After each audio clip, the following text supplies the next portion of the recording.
Hello बच्चों, नमस्कार। जैसा कि पिछली वीडियो में मैंने बताया था आपको कि हम अगली बार राउल्ट का नियम पढ़ेंगे। राउल्ट का नियम परीक्षा की दृष्टि से बहुत महत्वपूर्ण है। इस नियम के बारे में यदि इसका बेसिक समझें तो बोलेंगे कि जब किसी विलायक में कोई अवाष्पशील विलय, हमने आपको पिछले लेसन में बताया था विलायक क्या होता है और विलय क्या होता है। तो जब किसी विलायक में कोई अवाष्पशील विलय मिला दिया जाता है तब विलय के अणु विलायक के अणुओं को वाष्पित होने में अवरोध उत्पन्न करते हैं, जिससे उसका वाष्प दाब गिर जाता है। वाष्प दाब में कमी होने लगेगी। वाष्प दाब में यह अवनमन विलय के अणुओं की सांद्रता पर निर्भर करता है। कितने हमने विलय के अणु घोले हैं उनकी सांद्रता पर निर्भर करता है। यदि हमने ज़्यादा घोले हैं तो वाष्प दाब अवनमन ज़्यादा होगा, और यदि हमने कम घोले हैं तो वाष्प दाब का अवनमन कम होगा। वाष्प दाब अवनमन और विलय की सांद्रता के मध्य जो संबंध था उस संबंध को सबसे पहले राउल्ट ने दर्शाया था, इसलिए इसे राउल्ट का नियम भी कहते हैं। बच्चों, परीक्षा की दृष्टि से अत्यंत महत्वपूर्ण है, इसलिए आप इसको बहुत अच्छे से समझें। कुछ समस्या आए तो आप अपने कमेंट्स बॉक्स में लिख सकते हैं कि क्या प्रॉब्लम्स है, उसको भी मैं सॉल्व करूँगा। इसके बेसिक समझते हैं दोबारा। हमने क्या बोला कि जब किसी विलायक में कोई अवाष्पशील विलय मिलाया जाए तो विलायक के वाष्प होने में अवरोध उत्पन्न करेगा। कौन अवरोध उत्पन्न करेगा? विलय के अणु। क्यों? क्योंकि वो अघुलनशील है। तो वाष्पदाब में अवनमन आएगा। यह वाष्पदाब अवनमन के संबंध में राउल्ट का नियम दिया गया है। इस नियम के अनुसार पहले हम राउल्ट का नियम पढ़ते हैं। राउल्ट लॉ, किसी दिए गए ताप पर, ताप दिया गया रहेगा आपके पास, किसी दिए गए ताप पर किसी अवाष्पशील विलय युक्त विलयन, याद रहे विलय हमारा क्या है? अवाष्पशील है। किसी अवाष्पशील विलय युक्त विलयन का वाष्पदाब उसमें विद्यमान विलायक के मोल प्रभाज, यानी कितने मोल हैं, मोल फ्रैक्शन, मोल प्रभाज के समानुपाती होता है। दोबारा करेंगे। किसी दिए गए ताप पर किसी अवाष्पशील विलय युक्त विलयन का वाष्पदाब उसमें विद्यमान विलायक के मोल प्रभाज के समानुपाती होता है। इसका गणितीय रूप दोबारा करेंगे हम। माना कि विलायक का वाष्पदाब, बच्चों हम बता चुके हैं विलायक क्या होता है? जिसकी मात्रा ज़्यादा रहे। पिछले मैंने वीडियो में आपको बताया था कि विलायक मात्रा में ज़्यादा रहता है, विलय अपेक्षाकृत कम रहता है। माना कि विलायक का वाष्पदाब PS समानुपाती विलयन में विलायक का मोल अंश, कितने मोल हमने घोले हैं उसको हम x1 के द्वारा दर्शा रहे हैं।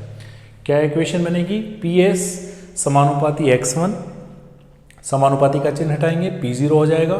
PS equal to P0 x1, इसको हम समीकरण 1 दे देंगे। यह समीकरण 1 इसलिए दी गई कि आगे हम एक एक विलायक के मोल अंश को ज्ञात कर पाएंगे। यस, आगे बढ़ते हैं। अतः यदि अवाष्पशील विलय युक्त विलयन में विद्यमान विलायक के मोल अंश को विलयन के वाष्पदाब के सापेक्ष यदि ग्राफ खींचा जाए, बच्चों यहाँ पे हमने ग्राफ खींच के बताया, किसके मध्य खींचा है? विलायक, विलयन में विलायक का मोल अंश कितना हमने विलायक हुए हमारे, और विलयन का वाष्पदाब कितना उसका वाष्पदाब चल रहा है। यहाँ पे समझेंगे मोल अंश की मात्रा बढ़ा रहे हैं 0.0 से 0.2, 4, 6, 8 एंड 10। और यदि विलयन का वाष्पदाब सीधे की ओर दर्शाया, ये हमारा x अक्ष कहलाएगा, ये y अक्ष कहलाएगा। जब दोनों के सापेक्ष हम कभी ग्राफ खींचेंगे तो हम एक देखो सीधी रेखा मिल रही है। इसी चीज़ का जिक्र आगे होगा। शुद्ध विलायक का वाष्पदाब P0 जो है एक सीधी रेखा के रूप में प्राप्त होता है हमको। तो मैंने इसको हिंदी में यहाँ पर स्पष्ट कर दिया है। यदि किसी अवाष्पशील विलय युक्त विलयन में विलायक में विद्यमान विलायक के मोल अंश को विलयन के वाष्पदाब के सापेक्ष यदि ग्राफ खींचा जाए तो यह एक सीधी रेखा के रूप में प्राप्त होता है।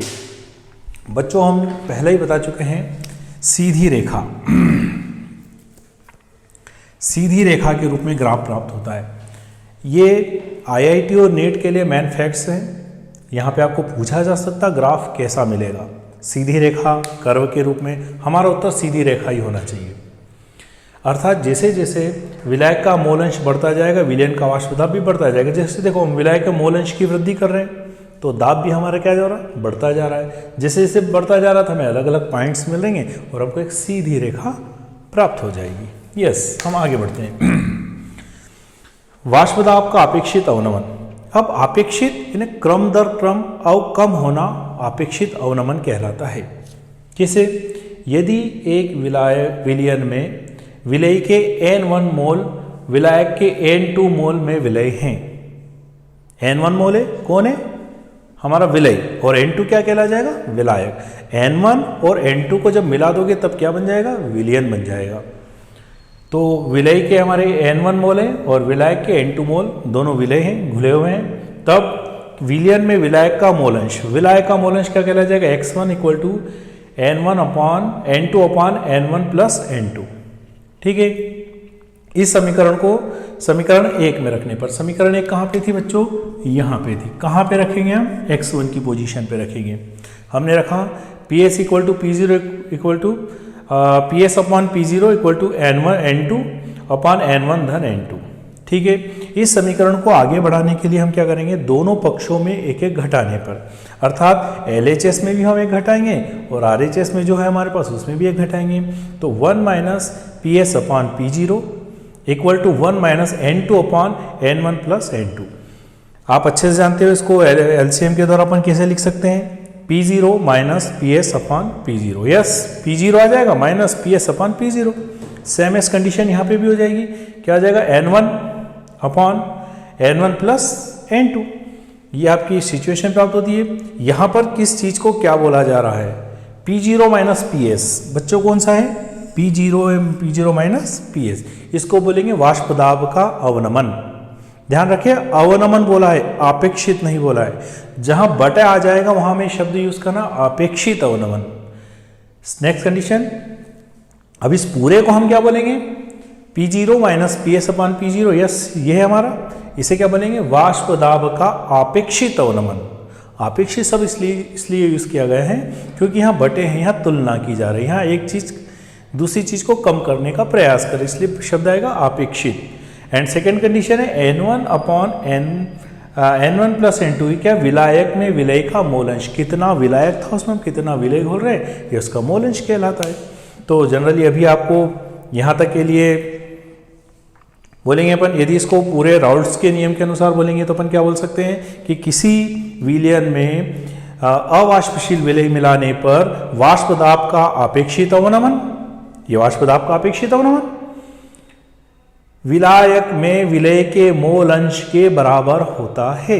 इसे हम राउल्ट्स के नियम के द्वारा भी दर्शा सकते हैं। राउल्ट्स का नियम बोला गया है, दोबारा बोलेंगे हम इसको, कि किसी विलयन में कोई अवाष्पशील विलय मिला देने पर वाष्प दाब का अवनमन अर्थात वाष्प दाब का अपेक्षित अवनमन विलायक में विलय के मोल अंश के बराबर होता है। यह हमारे विलय के मोल अंश, ठीक है, इसके इक्वल टू बराबर होता है। ये आपका पूरा राउल्ट्स का नियम हो जाता है बच्चों। ये परीक्षा की दृष्टि से बहुत महत्वपूर्ण है, आप इसे करें। प्रश्न भी आएगा एग्जाम में कि राउल्ट्स का नियम क्या है, इसका गणितीय रूप दर्शाइए। जनरली बच्चे क्या करते हैं, राउल्ट्स का नियम लिख देते हैं और गणितीय रूप यहाँ तक लिखते हैं। मेरी सलाह है बच्चों, आप इसका ग्राफीय रूप भी लिखो, ज़्यादा बेस्ट है। क्यों? अब प्रश्न आता है सर राउल्ट्स का नियम ही तो लिखना था हमको। यदि नंबर ज़्यादा नंबर्स में आता है बच्चों तो स्पष्ट उल्लेख किया गया है, मैंने आपको बताया कि वाष्पदाब अवनमन और विलय की सांद्रता के मध्य एक नियम दिया गया है, उसी नियम को राउल्ट्स का नियम कहा गया। तो राउल्ट्स का नियम यहाँ तक पूरा सिद्ध करें तो ज़्यादा अच्छा है, पूरे फुल ऑफ मार्क्स मिलेंगे। और प्रयास करें कि ग्राफ का भी जिक्र किया जाए। ग्राफ के लिए मैं फिर आपको बता देना चाहता हूँ कि विलयन में विलायक के मोलंश और विलयन के वाष्पदाब के मध्य खींचा गया ग्राफ सीधी रेखा के रूप में प्राप्त होता है। यह रेखा सबसे पहले राउल्ट्स ने प्राप्त करी थी। यहाँ पे मैंने बताया था नीट और IIT फैक्ट से, कृपया इसको अच्छे से करें। बच्चों इसमें जो चीज़ समझ में नहीं है आप अपने कमेंट्स बॉक्स में नीचे लिख दें, मैं पूरा प्रयास करूँगा कि इसको उस प्रॉब्लम को आपको अच्छे से सॉल्व कर पाऊँ। ठीक है, अब हम नेक्स्ट वीडियो में राउल्ट्स के नियम से संबंधित नेक्स्ट प्रॉब्लम जो है इसको सॉल्व करेंगे। इस बीच कोई प्रॉब्लम आए तो आप मुझे कॉल भी कर सकते हैं। ये मेरा मोबाइल नंबर है 9993009943। बच्चों इस पे आप कॉल करके आप मुझे पूछ सकते हैं, तो मैं आपकी प्रॉब्लम भी सॉल्व कर दूंगा। वीडियो ये देखने के दौरान आप इसके स्क्रीनशॉट लेके आप इसको डिटेल को जूम करके आप अच्छे से पढ़ें बेटा। ये बिल्कुल एग्ज़ाम में ऐसा लिख के आए, आपको फुल ऑफ मार्क्स मिलेंगे। Thank you. कोई प्रॉब्लम हो तो बताइएगा।